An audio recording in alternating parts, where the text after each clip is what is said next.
Bonilla. ¿Dónde está? Doctora Bonilla. ¿Se puso? ¿Cuándo? Ahorita. Cedeño. Doctora Cedeño. En lo que usted me ha mencionado a los expositores, ¿usted qué me podría decir cuál es el mecanismo patológico o el mecanismo fisiopatológico de la nefropatía esclerótica? Será un cuaderno. El mecanismo, o sea, vendría a ser, obviamente, la esclerosis pues va a afectar a, como se mencionó, las arterias del riñón, de tal manera que inicialmente va a haber un estrechamiento de las paredes y consecuentemente pues se va a producir el principal cambio, va a ser lo que es la diagnosis. La diagnosis correspondientemente, consecuentemente pues va a haber la esclerosis. Cedeño Romero. ¿Acá? Cedeño Romero. Cedeño López. Cedeño. Cuando se refieren al mecanismo fisiopatológico miógeno, ¿a qué se refiere?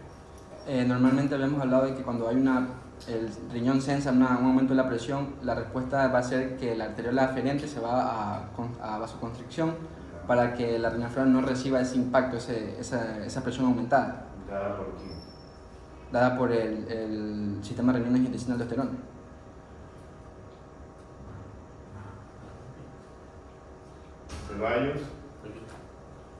Ceballos, cuando te hablan de hipertensión arterial, ¿cuáles son los criterios que tú tendrías en un paciente para diagnosticarlo como hipertenso? Bueno, le mandaría a él a tomarse la presión en su casa, un mapa, y también podría ser un electrocardiograma.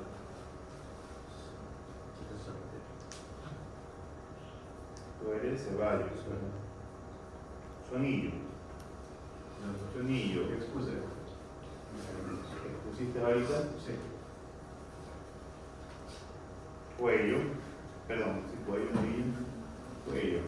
Cuando habla el doctor Ceballos de que le pide un mapa, ¿qué esperas encontrar en el mapa? ¿Qué diagnóstico te da el mapa a ti?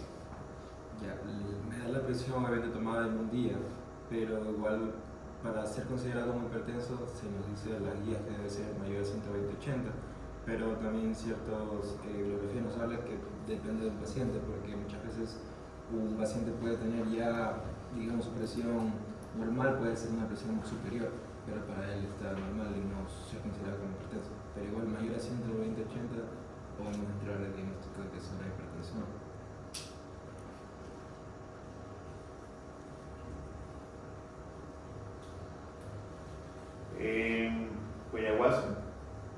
Cuyaguaso, según lo que tú viste acá en el tratamiento, ¿cuál es la mejor elección a este tipo de pacientes?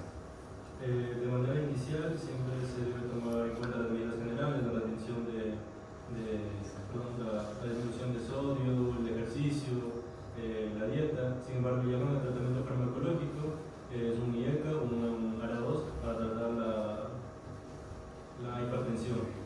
Y a partir de ahí, dependiendo del grado de hipertensión, se puede añadir ya sea un vasoantagonista o un beta-bloqueante, y finalmente ya en los estadios avanzados pues se puede llegar a sumar un diurético. Contreras, Contreras, ¿tú estás de acuerdo con el doctor Cuyaguaso y que se debe agregar un beta-bloqueante a un paciente con nefropatía hipertensiva?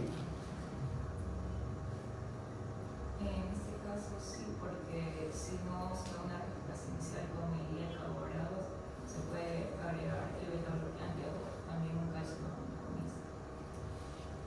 Flores. Vale. González Lomas. González, la misma pregunta. Realmente los beta-bloqueantes se consideran como la última línea para el tratamiento de hipertensión. O sea, los principales son los inhibidores del sistema de angiotensina, que son INK-2, y posteriormente se asocian diuréticos y calciantagonistas. Los beta-bloqueantes quedan al final como la última línea. ¿Tú eres? González. O sea, Guerra. ¿Acá? Guerra, ¿por qué quedan al final de la línea los beta-bloqueantes? Los beta-bloqueantes más que nada van a actuar en el sistema conductual, más que nada se lleva en la hipertensión de los pacientes, lo usamos al último, más que nada cuando los pacientes van a ser resistentes al tratamiento inicial, debido a que van a actuar más que nada en el sistema nervioso del paciente. No, la pregunta es clara. ¿Por qué están al final de la línea? Porque al final se los utiliza en la nefropatía esclerótica. ¿Por qué? Porque el paciente ya nomás ha fallado de los tratamientos iniciales, se lo utiliza al último porque el daño renal ya es avanzado. Normalmente. ¿Manfú? Por el metabolismo puede tener más daño renal del que se tiene. Martínez, estamos acá. Con 15 tampoco. Olvera, acá. Olvera. Según lo que menciona, ¿tú crees que este tipo de pacientes se les debería restringir? A ver, no, vamos a reformular la pregunta. ¿En qué momento tú deberías, porque no se mencionó en el tratamiento, se deberían disminuir las proteínas? No lo mencionaron. ¿En qué momento se debería? Disminuir la ingesta de proteínas en este tipo de pacientes. O sea, no se deberían disminuir de inmediato, sino progresivamente, porque si no va a tener una... ¿Cuándo tú consideras disminuir las proteínas? ¿En qué momento? Cuando ya el paciente va a estar estable. Cuando ya el paciente va a estar estable. Sí, Once. Ya, sería la etapa, porque ahí podríamos dividir la nefroesclerosis, la progresión en tres etapas: el incipiente o el inicio, la establecida y la avanzada. Incipiente de ver. Claro, el inicio como tal, pero ¿por qué se va a bajar la ingesta de proteína? Cuando presenta proteinuria, y generalmente esta presenta en la etapa establecida. Y ahí se debe bajar las proteínas a 0,8 gramos. Perfecto, muy bien. Quito. Ah. ¿Algo que decir? No, a ver, ¿qué dijo Quito? A ver, si hay dos pinches. Ah, ya. Quito. Doctora, a ver, Quito Cornejo Mariana. Quito, a ver, doctora Quito. Cuando nosotros hablamos de nefroesclerosis, tenemos claro que cuál es el principal daño estructural en el glomérulo que se va a generar. La lesión endotelial. Ya. El daño endotelial, también el daño a la membrana basal glomerular y el desprendimiento pericial. Bien. Quito Martínez. Ya. Doctor Quito, ¿usted pusiste? Ah, ya. Me digas que has visto un buen tratamiento, ¿ah? Muchísimo. Muchísimo. La verdad que estuvo bien floja esa posición. Ramírez.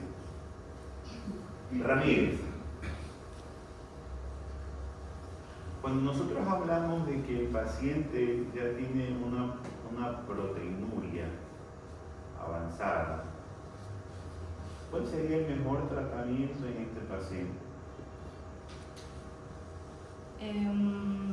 A ver, cuando ya el paciente tiene proteinuria, ya en este caso sería reducir lo que es el consumo de proteínas, carbohidratos, asimismo también incluir lo que es el IECA y ARA2 o ARA2 para tratar de disminuir igual lo que es la proteinuria, ¿no? Y también se le puede añadir lo que es los SGLT2 o los ahorradores de potasio. ¿Qué más?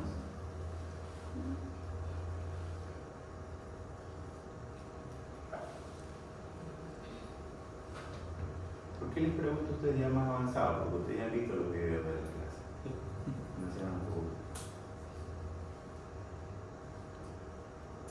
Vuelve a reformular la pregunta.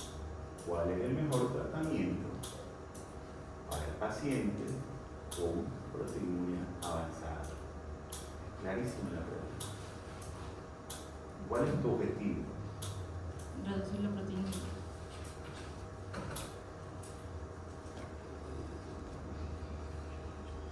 Salinas. Hola, Salinas. Hola, pilas. A ver. Reformula la pregunta y te digo, ¿cuál es tu objetivo en el tratamiento con proteinuria avanzada? Ya después de haber realizado todos los procedimientos anteriores, lo de... Pues ya tienes todo lo utilizado. Al final lo que sería una diálisis. Ya. ¿Cuál es tu objetivo? O sea, que ya cuando esté la diálisis ya no se puede... A ver, ya está en proteinuria avanzada, ¿cuál es tu objetivo principal? ¿Qué necesitas evitar? Que el paciente baje su tasa de filtración glomerular y que se empeore y llegue a una insuficiencia renal. ¿Y cómo lo logras eso? En conjunto de todas las medidas, o sea, con la anterior y la diálisis. Ya. Y utilizando también microprotectores. Ya lo estás utilizando cuando tuvimos microalbuminuria. Ya agregamos fármacos cuando teníamos proteinuria. Y acá hablamos ya proteinuria avanzada, cuando ya netamente también ya vamos a un proceso netamente de pérdida de la filtrado glomerular. También lo que trataría es de evitar que se produzcan daños en otros órganos. Amén, ahí. Terán. Una pregunta. Sí. Ya, dependiendo de las etapas, cuando ya una proteína avanzada ya hablamos de macroalbuminuria, entonces de ahí ya en sí, como ya la enfermedad renal es progresiva, ya tenemos que preparar al paciente en sí ya para la diálisis. Hay que hacer una fístula arteriovenosa para que el paciente va a caer con el progresar del tiempo. Entonces ya no hablaríamos de nefropatía esclerótica, sino de enfermedad renal crónica. Colombo, acá. Colombo. Cuando nosotros hablamos de un paciente con nefroesclerosis y ustedes hablan siempre de nefropatía maligna y benigna, ¿a qué se está refiriendo? Ya. Al hablar de nefropatía maligna. Maligna y benigna, porque eso lo vi que lo pusieron ahorita. ¿A qué se refieren con eso? Ya. Bueno, hablar de nefroesclerosis por proceso hipertensivo, la hipertensión maligna hace referencia a que la hipertensión se encuentra a nivel severo, generalmente mayor a 180/110. Ya. Y el compromiso de órgano diana es bastante acusado. Por ejemplo, ya a nivel renal, ya en estos casos ya lleva una proteinuria avanzada, una disminución del filtrado glomerular. Y bueno, a nivel de otros órganos diana, por ejemplo, en lo que definía la hipertensión maligna, sobre todo mencionaban la presencia de la retinopatía, pero ya a nivel en estadios avanzados, donde presentaban hemorragias retinianas, desprendimiento retiniano. Triviño. La misma pregunta. ¿A qué se refieren cuando hablan de nefroesclerosis benigna y maligna? Nefroesclerosis benigna es cuando hay una disfunción renal y nefroesclerosis maligna hace referencia a cuando hay necrosis o fibrosis. ¿Y te estarías refiriendo a qué? Ya.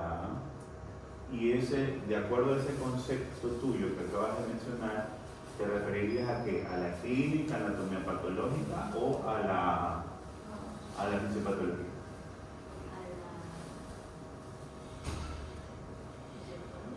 ¿Por qué?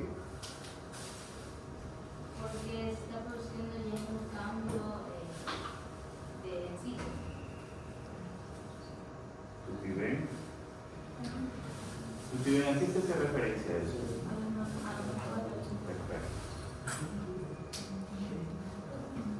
Villamar está acá. Villamar, llegaste tarde. Porque llegaste tarde, te vamos a hacer una pregunta, pero bien heavy. Sí. A ver, no me pareció chiste lo que hiciste, pero tu pana se rieron. Para mí no, eso es falta de respeto. A ver, yo tengo un paciente de 89 años de edad. ¿Cuál sería el principal fármaco que debería agregarle en una hipertensión? ¿En una crisis hipertensiva? No, en hipertensión. Ya es la primera línea del fármaco a utilizar para un paciente de 89 años? ¿Por qué? Porque tiene menos efectos adversos y menos daños a otros órganos secundarios como el hígado gradoso. Los pacientes con este son, como todo, tienen menos efectos secundarios, se ha demostrado que tienen menos efectos adversos y son los de primera línea para los pacientes con comorbilidades, factores de riesgo. ¿Está de acuerdo la doctora Pamela Solor, Pamela Zambrano? Pamela, vamos. ¿Lo salvas o lo uno? No sé si se puede hacer, pero también podría ser diuréticos. Ya, tiene 89 años.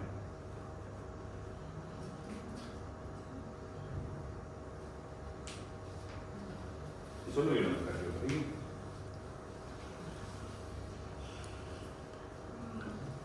Sí, o sea, por lo que dice que sí que, o sea, hay, es verdad que hay menos efectos adversos con el uso de los antagonistas. Ya. Sí, porque así lo digo.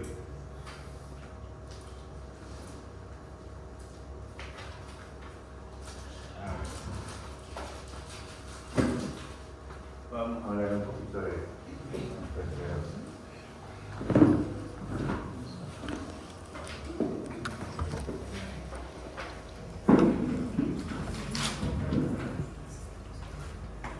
cuando yo me refiero a la hiperclerosis me refiero a algo claro. Usted me pregunta porque yo soy bien, si está a tiempo y no. ¿Qué apellido es? Escobar. Ah, perdón. Escobar, tranquilo, todavía estamos enteritos para acá. A medida que vamos avanzando me voy acordando. Entonces, cuando nosotros hablamos de nefroesclerosis, nosotros tenemos claro que es una lesión producida por gusto mismo por la hipertensión. Que cuando yo tengo, ya los que vieron los videos, ¿ya? Por eso es que vienen preparados.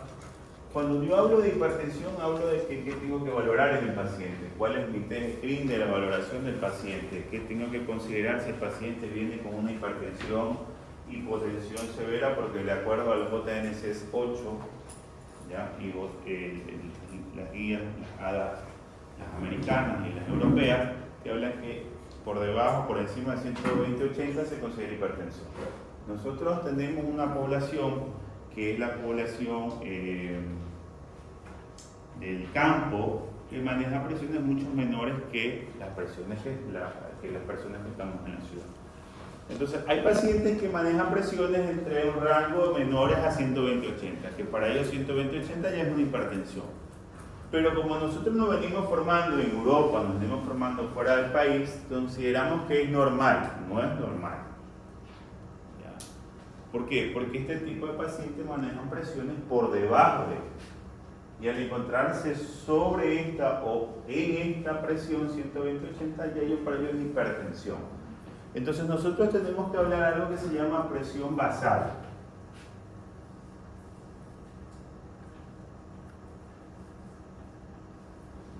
Entonces aquí llamamos presión basal, es la presión que habitualmente maneja el paciente. ¿Ya? O el promedio de presión arterial que maneja el paciente. Entonces, esa presión basal es lo que me va a dar a mí la relevancia para considerar si mi paciente es hipertenso o no. Porque yo no puedo catalogar de acuerdo a las normas que me están diciendo 120/80, que es la presión arterial, considerarla como hipertensión, considerarla como presión normal, porque es lo que pasa aquí en la mayoría de los pacientes. ¿Ya? Entonces, a este tipo de pacientitos, yo qué es lo que les mando a hacer, lo mismo que ustedes repiten como loro, es mandarle a hacer control de la presión arterial en domicilio. Entonces, lo primero que yo le mando a hacer a este paciente. Entonces, ¿para qué? Para ver cuál es la presión arterial basal. Y de acuerdo a eso, darle el riesgo-beneficio si es hipertenso o no. Si el paciente a mí me presenta una presión de 100/70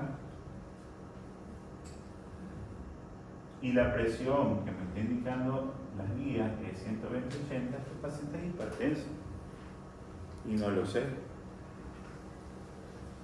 ¿Ya? Y esa es la pregunta que le hacía el doctor.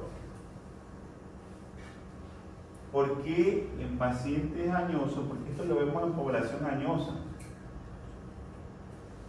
Ya tiene abuelita. Comían sano, no comían porquería como nosotros. Comían sano y no tienen formación de placas aterón. Entonces, estos pacientes tienen tendencia a tener hipotensión o presiones bajas. Entonces, cuando a ellos les llega una presión de 120/80, para ellos ya esto es una hipertensión arterial. ¿Ya? Entonces, ¿cuál es el mejor fármaco de utilización en un paciente adulto mayor? Está bien lo que le dijo el doctor, es un calcio antagonista.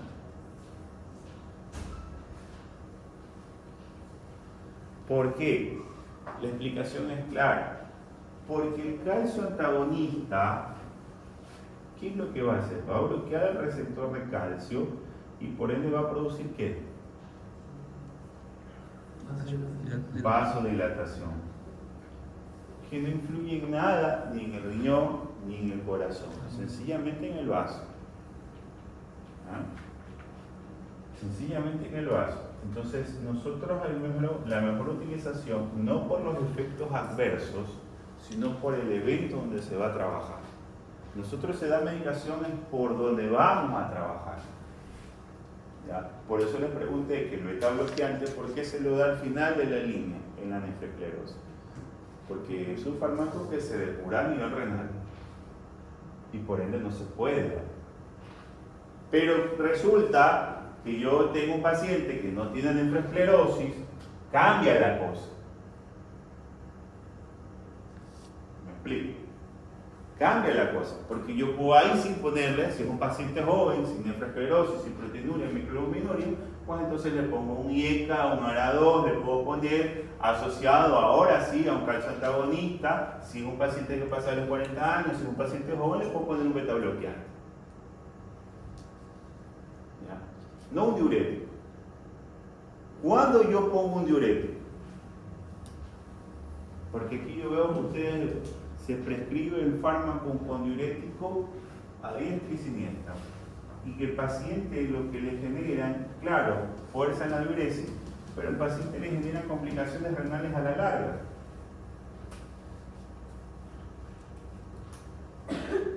Porque el diurético no es que me va a disminuir la glomerulomegalia.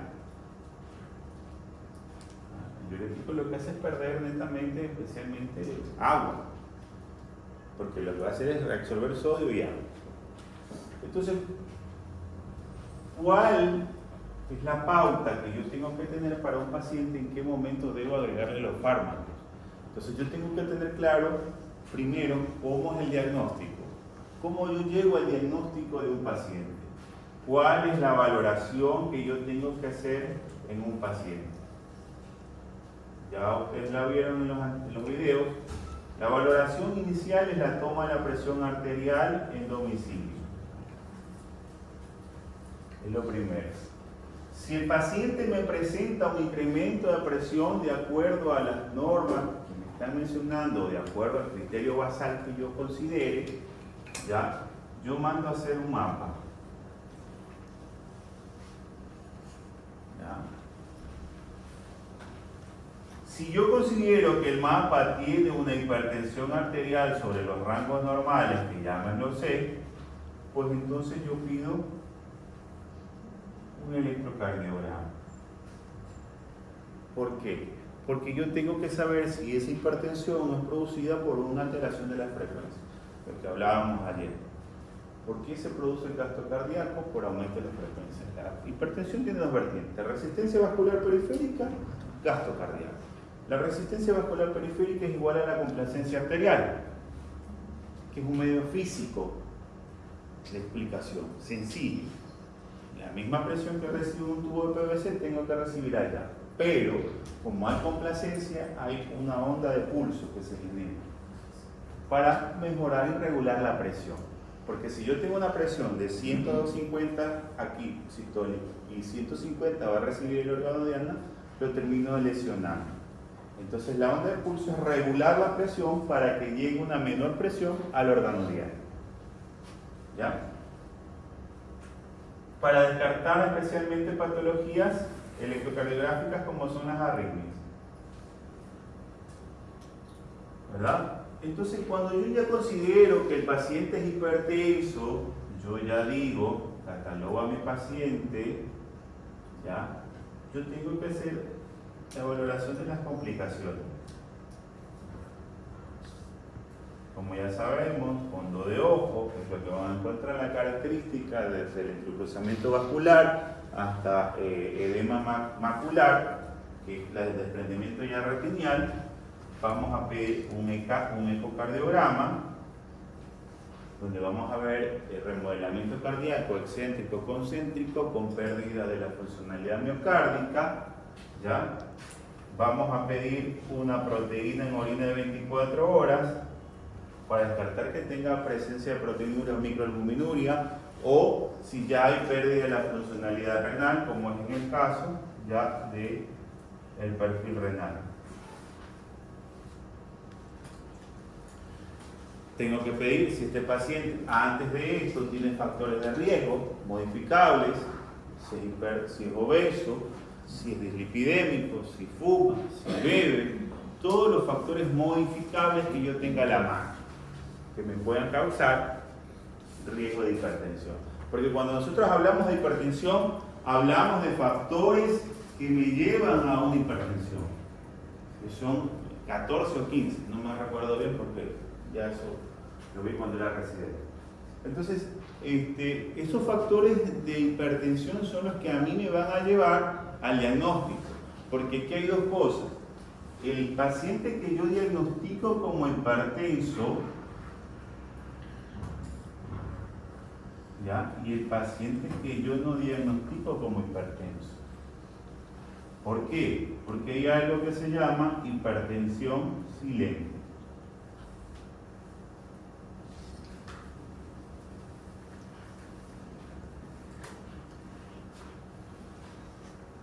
Cuando nosotros hablamos de hipertensión silente, hablamos claro de que es una hipertensión en picos.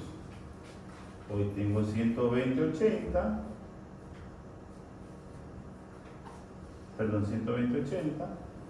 tuve 150/100.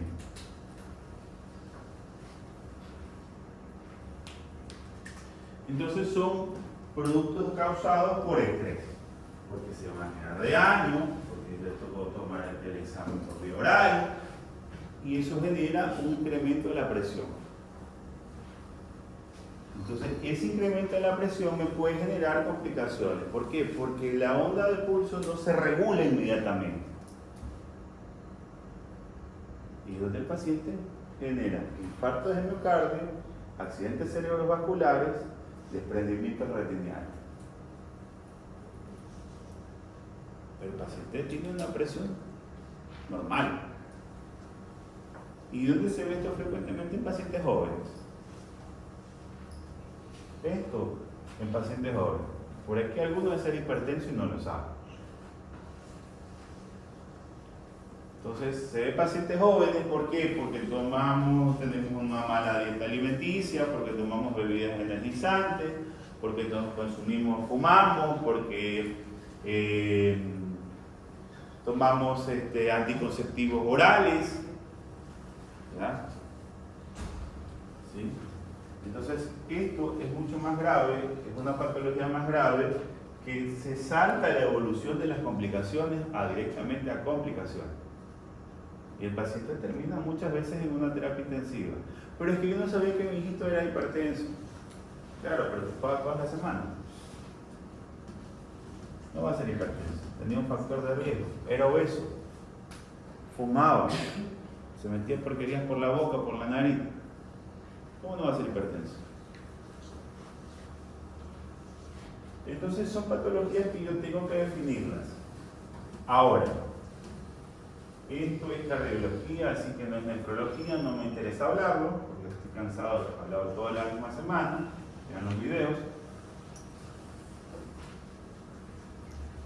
Entonces hablamos de la línea de tiempo. Es lo que me interesa. Yo ya sé diagnosticar al paciente.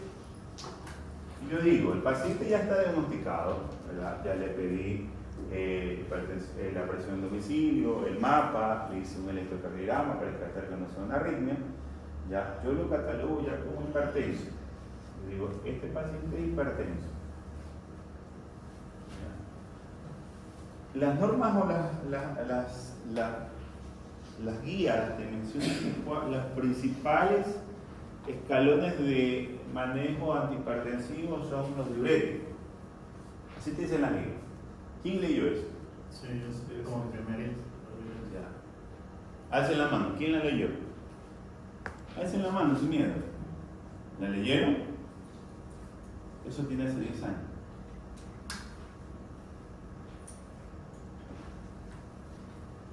Entonces, la primera escalón no es el antihipertensivo, no es el diurético. Cuando yo utilizo un diurético, lo utilizo cuando tengo un riesgo de hipertensión, que eso tampoco no me compete, pero siempre lo menciona, urgencia, emergencia, hipertensión maligna, eso es hipertensión, eso no es nefropatía. Que lo mencionan también, pero eso ya es otra cosa. Entonces, yo utilizo un diurético cuando yo tengo un paciente, y ahí viene lo que yo siempre digo, cuando yo tengo un paciente sodio sensible. Que me bote el sodio. El paciente sodio sensible es aquel paciente que así como un poquito de sal, te refleja que tiene un sodio en sérico por encima de 140. Entonces ese paciente lo que hace es retener sodio. ¿Qué hace que se retenga el sodio en el cuerpo? Ustedes son mentes brillantes, científicas, que van a ver aquí. ¿Qué hace que el sodio se retenga en el cuerpo? Alcen la mano si quieren hablar.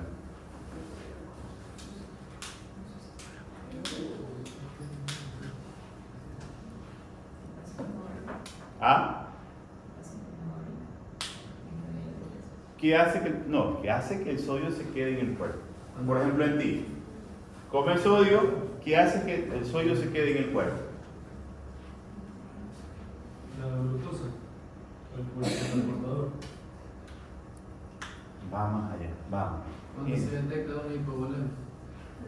No, ¿qué va más allá? Va por ahí. No, va más allá, métame. No. Sodio en tu digestal. ¿Ah? Cuando hay mucho sodio en tu digestal. ¿Cómo fue? Se activa el sistema de beneficio de todo. No. A ver. Sí.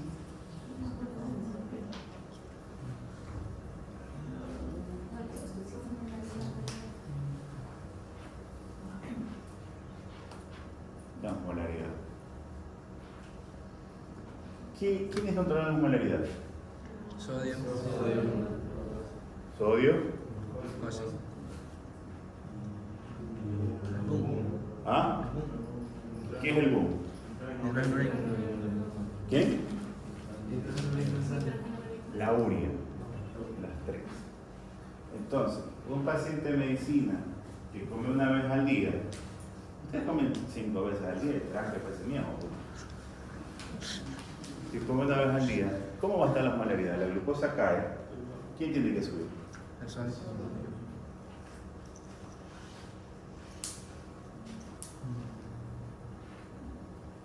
Entonces, eso es el mecanismo compensador. Ustedes no son renales, por ende la urea no se trepa. Tiene que subir uno. Si uno cae, el otro sube.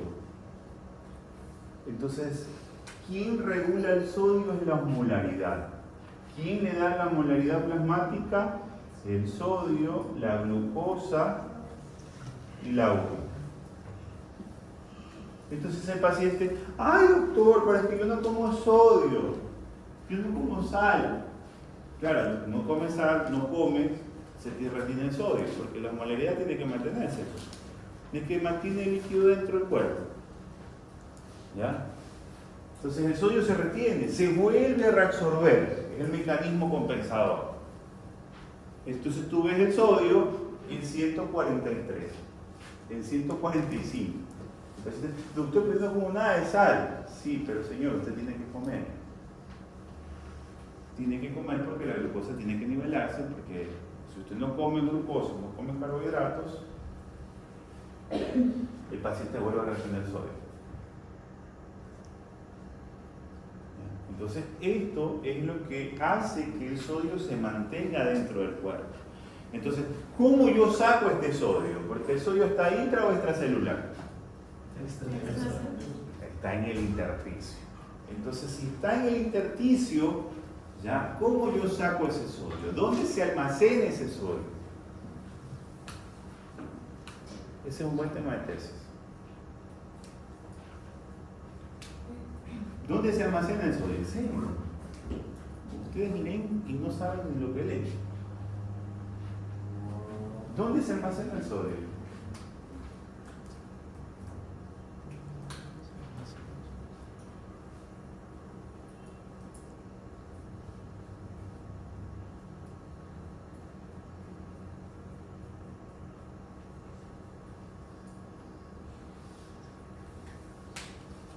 ¿Nadie? El sodio no se almacena, señor. Ay, sí, ¿verdad? Yo sí sabía, no sabía. Lo sabía, pero no quiere decir que me den vergüenza. No se almacena, señores. El sodio es un metabolito que circula y se mantiene. Pero cuando hay pacientes sodio sensibles, cuando nosotros hablamos de pacientes sodio sensibles, el sodio se mantiene en el intersticio. ¿Ya? Se mantiene en el intersticio para mantener la osmolaridad plasmática. Entonces, bajó la glucosa, entra sodio. Bajó la glucosa, entra sodio. El paciente dice, ay doctor, yo me han hinchada la cara, no sé, dice, no como sal. Entonces usted le explica, señora, usted está comiendo carbohidratos, algo así. Ay no, doctor, usted me dijo dieta y yo he bajado.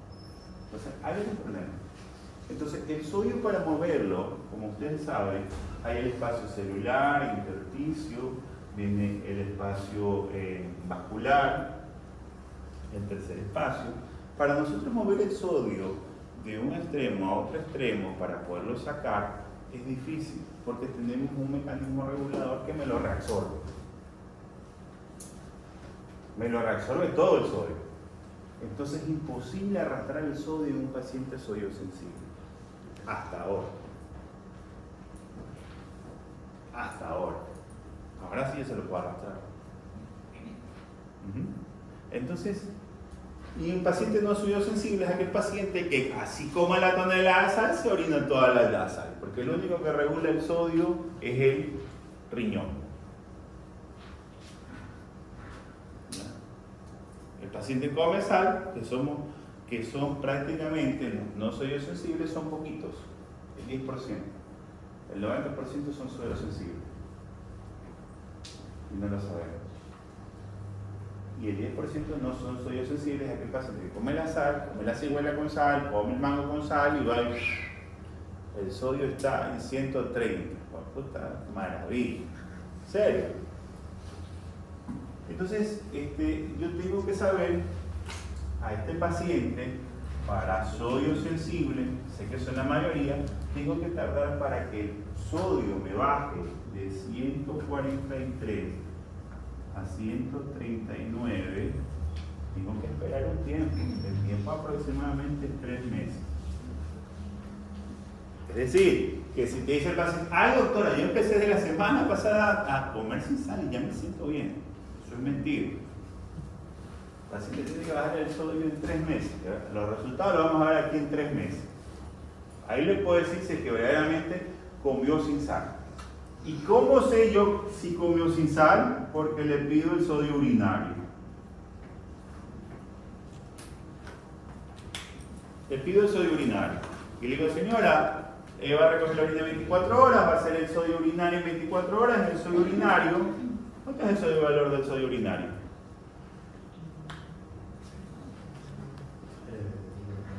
¿Ah? De 20. Entonces yo tengo 20. Más de 20, ese paciente está comiendo con sal y te está mintiendo.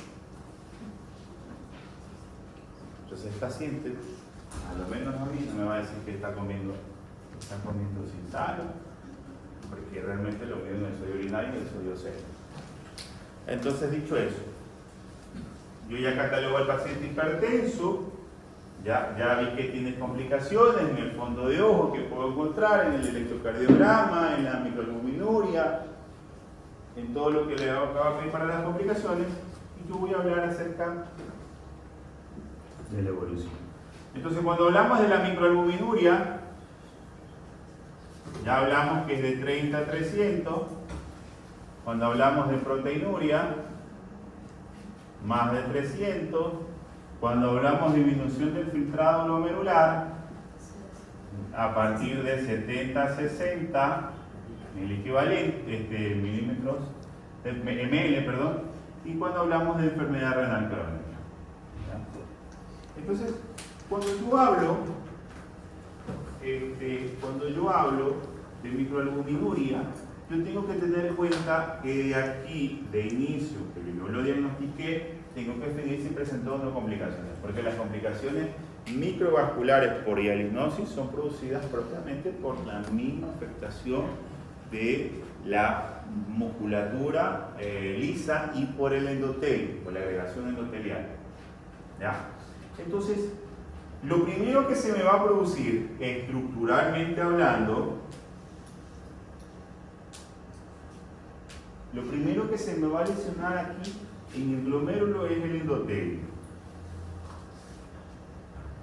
Lo segundo, la membrana basal glomerular, porque se hipertrofia. Cuando ya existe proteinuria, la cosa cambia. Hay podocituria. Es decir, que el desprendimiento pericelar. Pericelo y se va al podocito. Si ya hay proteína, si ya hay podocituria, quiere decir de que la membrana que estaba cubriendo se esclerosó. Hay esclerosis. Si hay esclerosis, hay hialinosis. ¿Ya? Y si ya de aquí a acá hay pérdida de la funcionalidad renal, quiere que este paciente ya hay una esclerosis avanzada. ¿Ya? Cuando yo hablo de daños estructurales, es lo que yo voy a encontrar. Cuando yo hablo de la clínica, yo hablo que de aquí a acá es donde yo voy a trabajar. Ustedes, mejor dicho, trabajar. De aquí a acá, yo hablo que es una patología de inicio. ¿Ya? De aquí a acá, yo hablo que es establecida. Y aquí, avanzada. Yo hablo que es avanzada. Inclusive hay unos que dicen que ya con proteinuria se define avanzada. ¿Por qué? Porque el paciente ya no tiene mayor mejoría. ¿Ya? Entonces, cuando yo hablo de la clínica, esto es lo que yo tengo que guiarme. Cuando yo hablo del tratamiento, hablo que el tratamiento se basa, primero, ¿qué debería ser? El tratamiento, como ella decía, medidas llenas de estéticas. No, eso no es. Medidas generales. Yo le digo al paciente que baje la sal, le digo al paciente que si es obeso, que tiene que bajar de peso, le digo al paciente que si tiene que caminar de 45 a 1 hora si es joven, tengo que considerar que el paciente si fuma tiene que dejar de fumar, si bebe tiene que dejar de beber, explicarle las complicaciones que van a presentar al paciente y de acuerdo a eso yo considero el estadio, porque las normas te norman un poco estadios, que estadio 1, que estadio 2, que estadio 3, pero en realidad nosotros en correlación clínica nosotros no nos guiamos por eso, nos guiamos más por la evolución insatisfactoria del paciente. Y esto es más didáctico que las puntas cuadradas, los paneles de calor que te hacen la guía.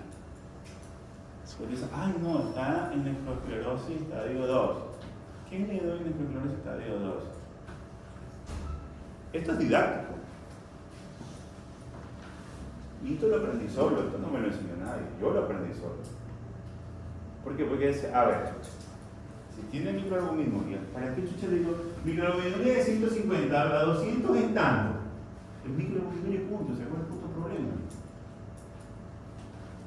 Entonces yo decía, a ver, si tiene microalbuminuria este paciente, si yo lo cogí desde el inicio y no tiene nada, pues entonces trabajo en las medidas generales. Dieta, ejercicio, bajar de peso, dejar de fumar, dejar del alcohol y ver con todo el panel que yo le pedí inicial si tiene lipidemia, si tiene alteraciones de ácido úrico, si tiene alteraciones de otro metabolito y tratar. Si no tiene microalbuminuria. Pero si ya tiene microalbuminuria la cosa cambia. Entonces de aquí, hasta antes que se me presente, yo pongo fármaco. Y yo digo, a ver, pongo fármacos como que, si se supone que yo lo diagnostiqué como hipertenso, ya tiene un ICA y un arador. O sea que ya no le voy a dar una nefroprotección porque se supone que ya se la estoy dando de inicio. ¿Verdad? Entonces, ¿qué otro fármaco me ayuda? Actualmente el SGLT2. ¿Para qué? Para disminuir principalmente la glomerulomegalia, porque de aquí a acá hay de aquí a acá hay glomerulomegalia hasta acá. Entonces yo lo que tengo que agregarle es algo que disminuya la pérdida de la presión que se está viendo. Que sí, que el efecto miógeno es inicial, claro, porque todo se regula, pues. ¿Ya? Entonces agrego fármacos, como ya sabemos, puede ser un IECA, puede ser un ARA2, ¿ya? Puede ser un SGLT2, ¿ya? Si yo ya tengo aquí el fármaco preestablecido que haga al paciente, ¿ya? Yo tengo que saber cuál es el rango de presión óptima para mi paciente.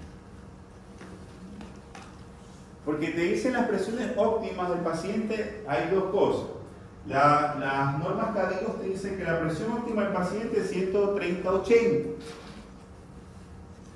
Pero no se olvidan del abuelo que tiene ya un stroke, que tiene un evento cerebrovascular ya previo, que te dice que el neurólogo, porque ese es el problema que ustedes lo confunden, que el neurólogo, las guías neurológicas te dicen que la presión arterial tiene que estar entre 140/89. Porque así te dicen las normas neurológicas, las guías neurológicas. Y tú te confundes, a ver, pues este es hipertenso, es diabético, el diabético tiene que estar en 140/80, y tiene un stroke, tiene 140/80, y tiene el renal y oculta 130/80. ¿Dónde chuchas lo ubico?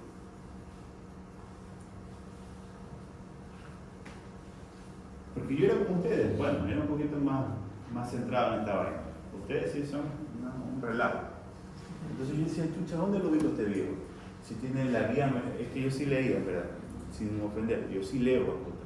Yo decía, ¿dónde chucho lo ubico? Pero si este puta me dice, yo tenía una pizarra como esta, por eso me acostumbré a hacer esto. Tenía una puta pizarra.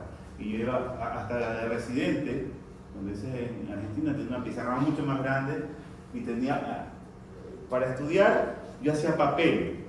Puta, un día va una amiga me dice, ¿qué mierda es esto, igual puta? Me dice, el papel es pegado por todos lados, así, para acordarme. Iba al baño y pap, verga, sí, esto, la pegaba, bueno. ¿Es en serio? ¿Es en serio? No se ríen, que esto es una norma didáctica. Y tenía una pizarra, y yo en la pizarra iba, mierda, ¿por qué se genera esto? Pero me hice esto, ahí hice esto.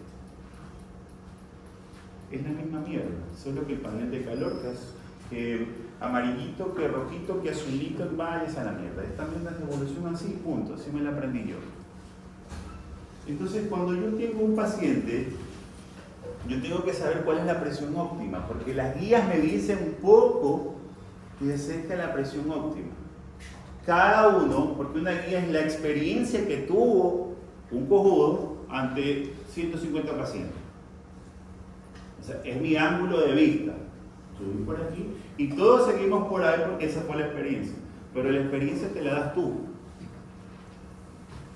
Tú te la das como médico.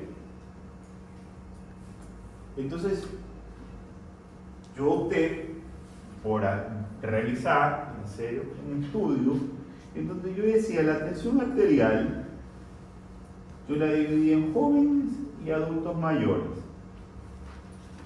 Eso ya lo verán en los videos. Entonces yo digo, el joven que no tiene ninguna complicación previa, yo le puedo manejar la presión menos. Para mí 130-80, considerando que la sistólica esté alta. El objetivo es hasta 120. Si es adulto mayor, no puedo hacer mayor cosa porque ya tengo en contrarreloj la aterosclerosis. Tengo en contrarreloj que perdió la complacencia arterial. Esas arterias están rígidas. Tengo en complicación que es un paciente que ya la bomba está fallando. Ya tiene hipertrofia ventricular o ya algunos los agarra con insuficiencia cardíaca. Entonces yo a este paciente, yo digo la presión 140-80, 89. ¿Por qué? Porque si ya tuvo un evento cerebrovascular y yo le bajo mucho la presión, hay riesgo que genere mayor isquemia, que llegue a poca agua al tanque. Entonces, si es un paciente que tiene insuficiencia cardíaca, tengo que considerar ver si qué cantidad de líquidos toma y controlarle el sodio. Como sé que el doctor Figueroa me dijo que la mayoría de los pacientes aquí en Ecuador son sodio sensibles, yo tengo que considerar que este paciente tiene que bajar el nivel de sodio y tratar de que tenga una buena alimentación para que la osmolaridad no me mantenga el sodio. Para que el SART no vuelva a hacer el círculo vicioso y me mantenga el sodio. Que como es un adulto mayor no le puedo bajar el sodio porque puedo generar hiponatremia. Y se ven que es difícil la medicina. Esto es un juego dinámico, por eso es que no, gracias a Dios no me hice cirujano. No fuera bruto. Sí. No tengo nada en contra de los cirujanos, porque toda mi vida hice cirugía. Toda mi vida estudié. Entonces, yo catalogué que estos pacientes deberían manejárselos muy finamente. Si es el adulto mayor, tengo una clasificación de 5 si es adulto mayor. Con insuficiencia cardíaca, sin insuficiencia cardíaca, con alteraciones de Stroker, con presencia de lesiones hepáticas, porque esa es otra cosa. ¿Cómo lo trabajo? ¿Dónde tengo? ¿Cuál es el pilar que tengo que regular? Eso me lo trajo la experiencia. Y eso es lo que trato de ustedes transmitir. Esto no lo encuentran en ningún libro. Porque si ustedes van y, ay no, porque ese puta está loco. Está loco, sí. Me acuerdo que decía Albert Einstein, la locura no viene por... La locura viene por la incomprensión de los demás. No significa que el hecho de que tú sepas algo sea que seas loco. Es porque tú lo entiendes diferente que los demás. O no lo entiendes como te lo explicaba. Entonces, ustedes tienen que crear su propia guía. Acá. La guía sirve para decirte la experiencia que tuvo un individuo o 10 individuos. Ustedes la aplican. La experiencia se la dan ustedes desde ya. Entonces, cuando yo ya tengo proteinuria establecida hasta procesos de dilución, yo le agrego un diurético. Puede ser la filrinone. Antes se utilizaba mucho la espironolactona. Mejoraba bastante, disminuía bastante lo que era la proteinuria, porque disminuía, continuaba ya con eventos de focales y segmentarias acá por hialinosis, y disminuía lo que era bastante la glomerulomegalia, pero se veía que se nos trataba el potasio, porque era un error de potasio. Potasio, de puta, él estaba en 7. Chucha madre, 7. Entonces, qué mierda, puta, este paciente lleva diálisis. ¿Por qué? Porque ya lo agarrábamos con el filtrado cayendo. Y era una complicación cuando ya veamos insuficiencia renal crónica, que una de las cosas que la hiperpotasemia es indicativo muchas veces refractario al tratamiento de diálisis. Entonces, madre, no, ya bájale, sácale la espironolactona. Bueno, ahora apareció el filrinone. El filrinone no te ahorra potasio, es un buen diurético, le va bien, tiene un buen estilo de vida, y hay un estudio, el FIRERMAT, que es donde se maneja este tipo de pacientes, inclusive con insuficiencia cardíaca, y le va muy bien. Lo malo es que cae, como todo mundo.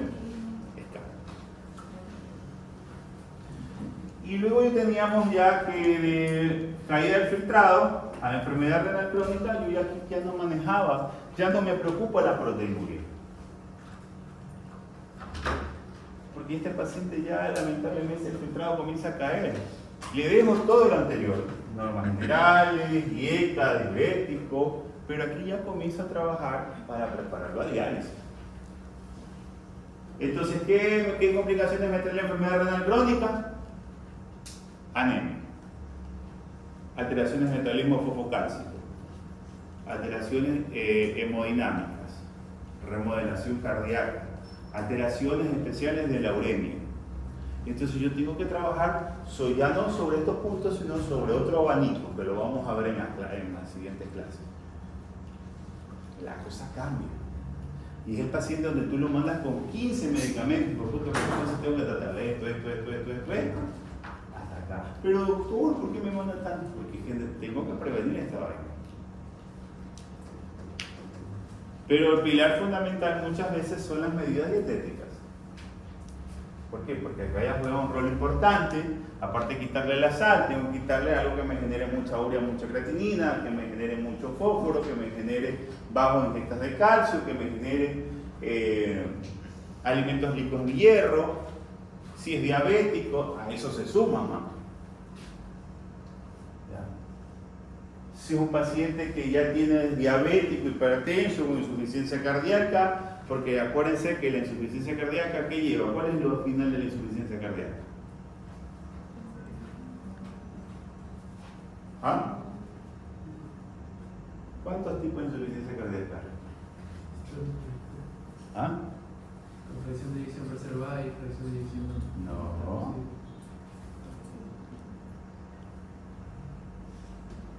¿Qué es el síndrome cardiorrenal? Ese es un buen tema.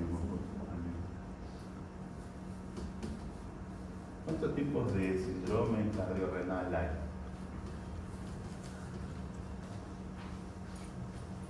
¿Cómo se maneja el síndrome cardiorrenal? La literatura dice que hay 4, yo digo que hay 5. De hecho, hay 5 ya. Alguien se me robó la idea. En serio, ya la están publicando. Y me quedé por cojudo, por enseñarles a ustedes. Por eso estoy peleando el deseo de suicidio. Me voy el próximo año al Mundial de Argentina, en nuestro río. Antes que se me gane mi idea. En serio, esto quita tiempo, chicos. Enseñarles a ustedes quita tiempo. Quita tiempo que, como me dice mi señora Chucha, tienes que progresar, crecer como médico. Porque eres muy inteligente. Cosas que tú sacas por lo que lees, que no están publicadas, que lo demuestran. Entonces, inclusive cuando yo hablaba de mi charla de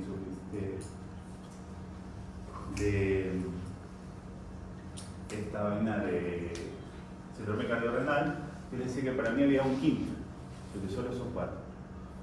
4 estadios, 4 ciclos. Entonces yo le decía que era un quinto. Y que el final de esto era un síndrome cardiohepato-renal. Eso es lo último. Era el final del final. Porque de acuerdo a la fisiopatología, yo solo demostré que cuando hay insuficiencia cardíaca, se genera una sobrecarga por la retención de sodio y agua, porque la bomba no controla. Afecta al riñón, porque el riñón es el único que sensa los electrolitos y sensa el agua.